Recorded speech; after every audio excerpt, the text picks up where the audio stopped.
નમસ્કાર વિદ્યાર્થી મિત્રો, હું દિલીપભાઈ ચાવડા આપ સર્વેનું રસાયણ વિજ્ઞાનની વિડિયો લેક્ચર સિરીઝની અંદર હાર્દિક સ્વાગત કરું છું.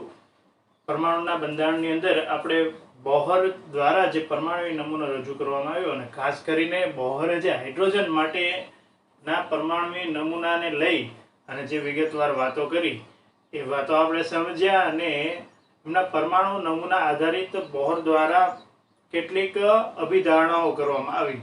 આ અભિધારણાઓ પૈકી કાલના દિવસે આપણે પ્રથમ 3 અભિધારણાઓ ભણ્યા હતા. આજે આપણે બાકીની અભિધારણાઓ છે એને આજના દિવસમાં સમજવાનો પ્રયત્ન કરીએ. Sorry, it's DJ.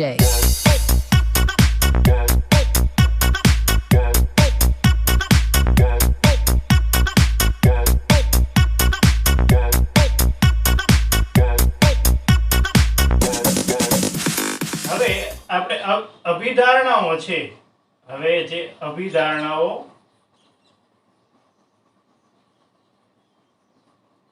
એમને આપણે સંક્ષિપ્તમાં લખીએ તો બરાબર છે.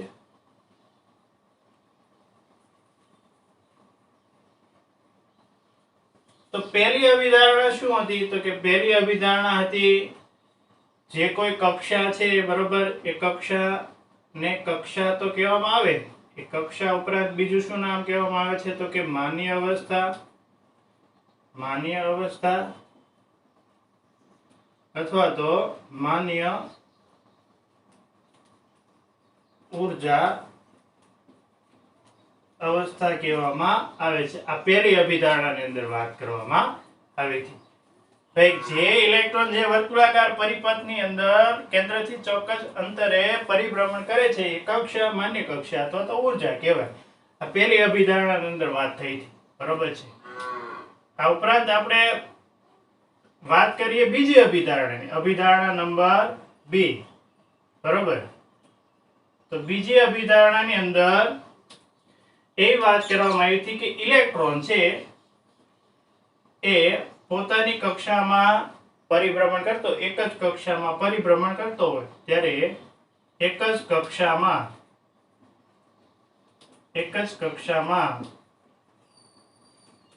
પરિભ્રમણ વખતે અથવા તો બીજું શું કહી શકાય? તો કે સંક્રાંતિ દરમિયાન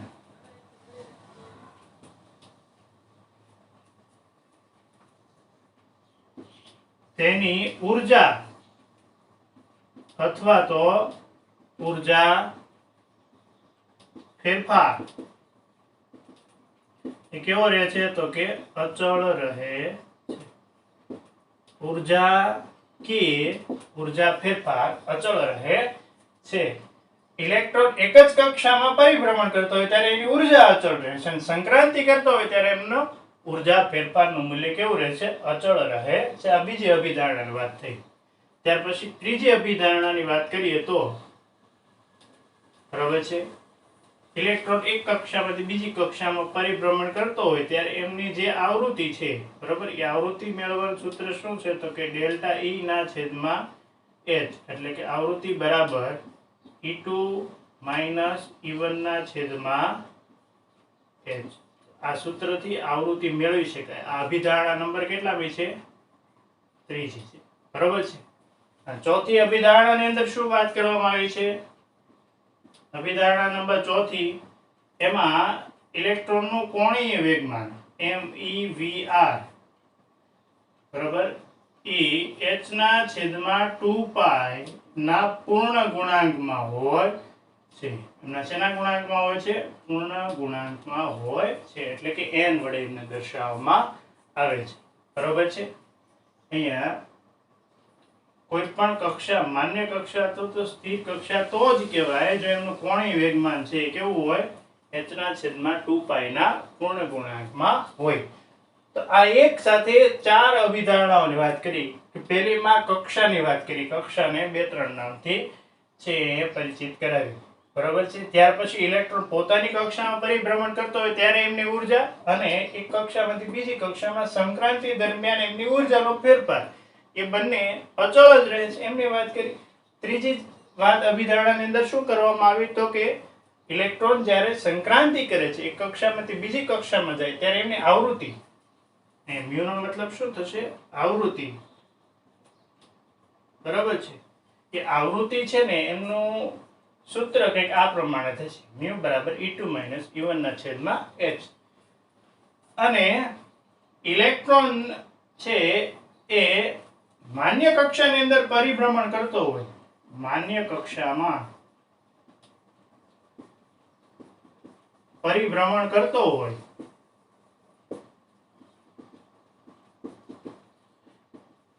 ત્યારે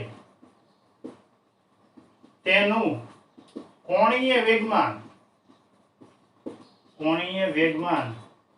h ના છેદમાં 2π ના પૂર્ણ ગુણાંકમાં હોય છે. બરાબર ને? આ જે માહિતી છે એ કોણીય વેગમાન દર્શાવે છે, MEVR, એ h ના છેદમાં 2π ના પૂર્ણ ગુણાંકમાં હોય તો જ એ કક્ષા માન્ય કક્ષા કહેવાય, નકર એ માન્ય કક્ષા કહેવાય નહીં, સ્થિર કક્ષા કહેવાય નહીં. તો આ વાત એમની ચોથી અભિધારણાની અંદર થઈ. આ જે ઇલેક્ટ્રોન જે કક્ષાઓની અંદર પરિભ્રમણ કરે છે એ માન્ય કક્ષાની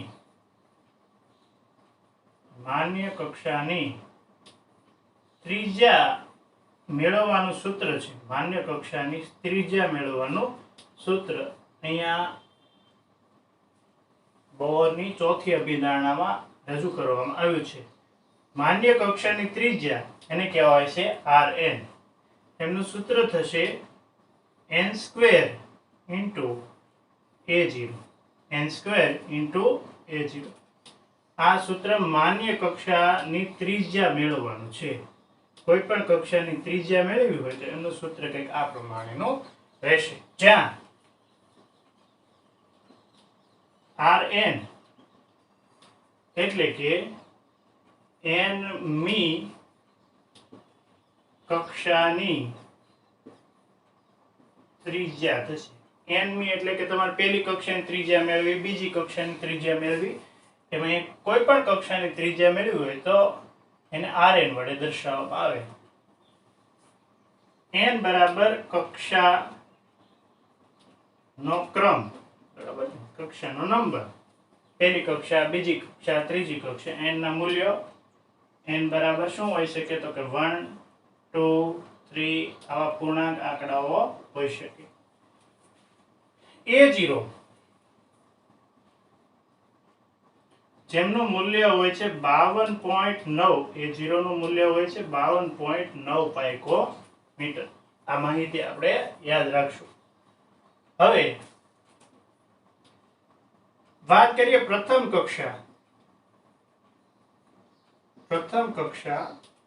અને પ્રથમ કક્ષાને બોહર કક્ષા પણ કહેવામાં આવે છે. પ્રથમ કક્ષાને કઈ કક્ષા કહેવામાં આવે છે? બોહર કક્ષા. તો પ્રથમ કક્ષાની માહિતી મેળવી હોય ને તો એમના માટે n બરાબર શું લેવું પડે? 1. તો પહેલી કક્ષાની માહિતી મળે. તો પ્રથમ કક્ષા માટે ત્રિજ્યા n બરાબર 1, તો Rn ને n બરાબર શું લેશું? 1. n² એટલે 1 નો સ્ક્વેર ઇન્ટુ A0 નું મૂલ્ય શું છે? તો કે 52.9 પાઇકોમીટર. કેવા મૂલ્ય હોય છે આ? પાઇકોમીટર. સરસ. તો R1 બરાબર જવાબ આપણને મળશે 1 નો વર્ગ એટલે 1 થશે. તો અહીંયા ખાલી વધ્યું શું? 52.9. તો 52.9 પાઇકોમીટર. પ્રથમ કક્ષા અથવા તો બોહર કક્ષાની ત્રિજ્યા કેટલી હોય છે? 52.9 પાઇકોમીટર જેટલી હોય છે. બરાબર છે?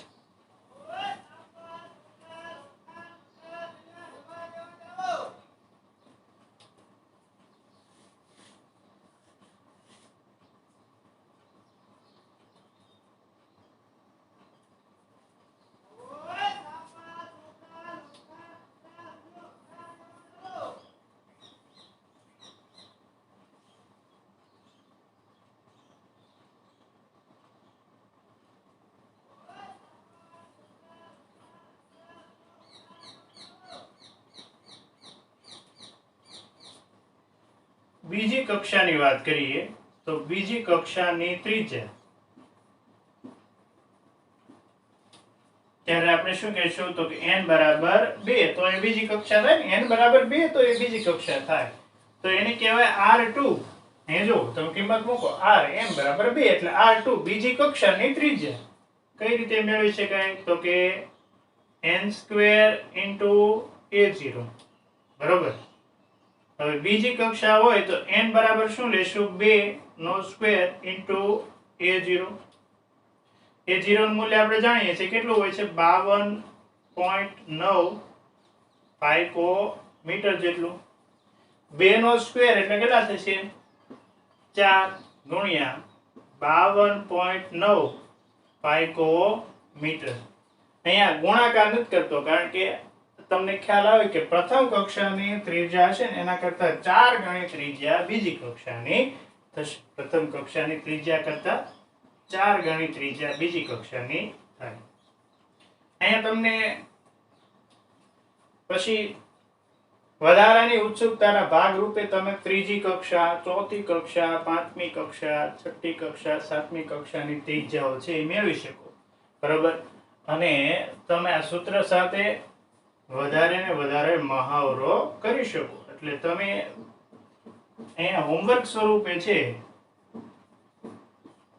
સ્વરૂપે બીજી કક્ષા ત્રીજી કક્ષા, ચોથી કક્ષા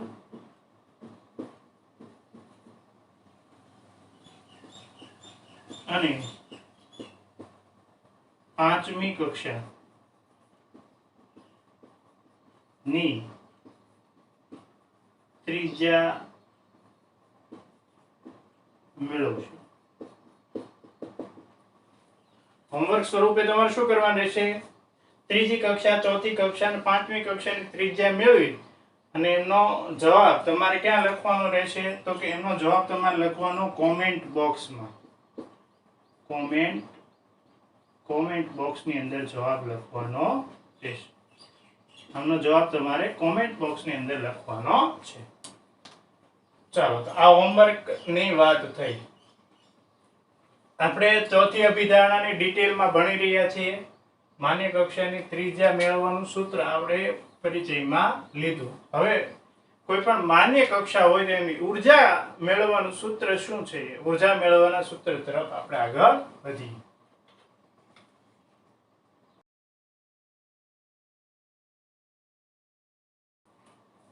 અહીં સાથે સાથે બીજી બાબત આપણે ભણવાના છીએ. માન્ય કક્ષા ની ઊર્જા એ પણ બોહર દ્વારા એની અભિધારણામાં મેળવી શકાય. એમનું સૂત્ર બોહર દ્વારા રજૂ કરવામાં આવ્યું -RH into bracket 1/n². આવું સૂત્ર છે એ બોહર દ્વારા રજૂ કરવામાં આવ્યું. માન્ય કક્ષા એટલે કે કોઈ પણ સ્થિર કક્ષા તો માન્ય કક્ષા અથવા તો માન્ય ઊર્જા અવસ્થા, એમની ઊર્જા મેળવવાની વાત થાય ને ત્યારે એ ઊર્જા મેળવવાનું સૂત્ર છે એ આ રીતે રજૂ કરવામાં આવ્યું. કોના દ્વારા? બોહર દ્વારા, એમની ચોથી અભિધારણાની અંદર. અહીંયા આપણને પ્રશ્ન થાય કે સાહેબ En એટલે શું? તો આપણે લખીએ જ્યાં En એટલે nમી કક્ષાની ઊર્જાની વાત કરવામાં આવી છે, બરોબર છે. ત્યાર પછી તમને પ્રશ્ન થાય કે સાહેબ RH એટલે શું? તો કે RH એટલે રીડબર્ગ અચળાંક. RH નો મતલબ શું થશે? રીડબર્ગ અચળાંક. અને જેનું મૂલ્ય હોય છે યાદ રાખશું 2.18 ગુણ્યા 10⁻18 જૂલ છે. રીડબર્ગ અચળાંકનું મૂલ્ય યાદ રાખીશું -2.18 ગુણ્યા 10⁻18 જૂલ જેટલું હોય છે. અને n એટલે કક્ષાનો ક્રમ. કેટલામી કક્ષા? n ના મૂલ્ય 1 2 3 અપ ટુ અનંત સુધીના હોઈ શકે. પહેલી કક્ષા, બીજી કક્ષા, ત્રીજી કક્ષા કોની ઊર્જા મેળવવાની છે? તો કે જે કક્ષાની ઉર્જા મેળવવાની હોય એ કક્ષાનું મૂલ્ય n વડે રજૂ કરવામાં આવે છે. માની લ્યો કે પ્રથમ કક્ષાની ઉર્જા મેળવવી છે. પહેલી કક્ષાની ઉર્જા, બરોબર ને? પહેલી કક્ષા એમને કઈ અવસ્થા કહેવામાં આવે છે? ધરા અવસ્થા.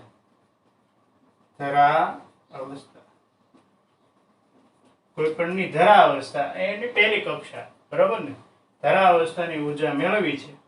તો પહેલી કક્ષાનો મતલબ શું થશે? તો કે પહેલી કક્ષાનો મતલબ થાય કે n બરાબર 1 લેવાનો. પહેલી કક્ષા એટલે શું થશે? n બરાબર 1.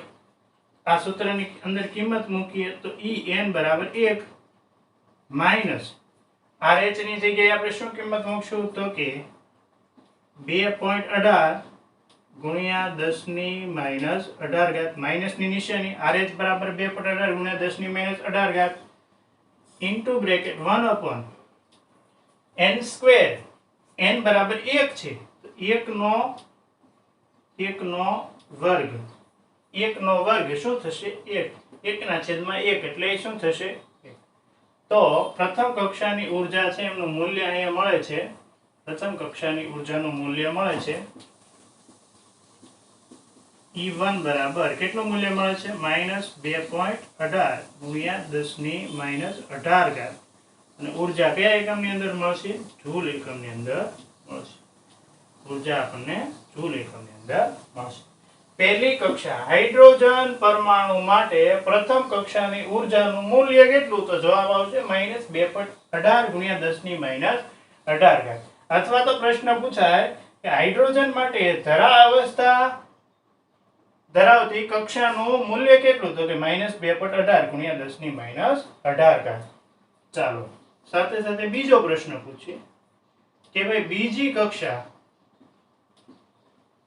બીજી કક્ષાની ઉર્જા એ આપણે મેળવી છે તો આપણે શું કરશું? n બરાબર 2 લઈ લેશું, બરાબર? બીજી કક્ષાની ઉર્જા મેળવી છે તો n બરાબર શું લઈ લઈશું? 2. ચાલો તો થશે E2. n બરાબર 2 નો મતલબ શું થશે? E2 માઈનસ RH એટલે રીડબર્ગ અચળાંક. રીડબર્ગ અચળાંકનું મૂલ્ય છે 2.18 ગુણ્યા 10 ની માઈનસ 18 ઘાત ઇન્ટુ બ્રેકેટ 1/n². n એટલે 2 અને 2 નો વર્ગ કરવાનો રહેશે. તો E2 બરાબર જવાબ આવશે -2.18 ગુણ્યા 10 ની માઈનસ 18 ઘાત છેદમાં 1 ના છેદમાં 2 નો વર્ગ એટલે કેટલા થશે? 4. આનો ભાગાકાર કરશું તો E2 બરાબર જવાબ આવશે -0.545 ગુણ્યા 10 ની માઈનસ 18 ઘાત. અને ઉર્જા કેમાં મળશે? જૂલ એકમની અંદર મળશે. તો બીજી કક્ષાની ઉર્જા